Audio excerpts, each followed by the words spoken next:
আসসালামু আলাইকুম, কেমন আছেন সবাই? নিশ্চয়ই আল্লাহর রহমতে ভালো আছেন। আবারও চলে আসলাম আপনাদের মাঝে আরও একটি নতুন ভিডিও নিয়ে।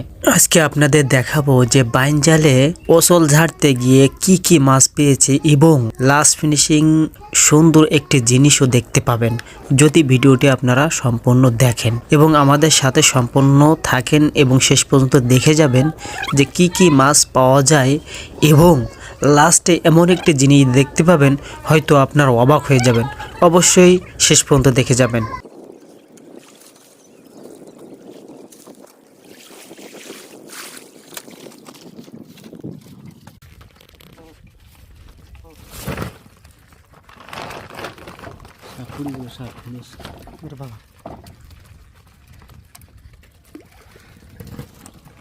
কি সাপ ওটা?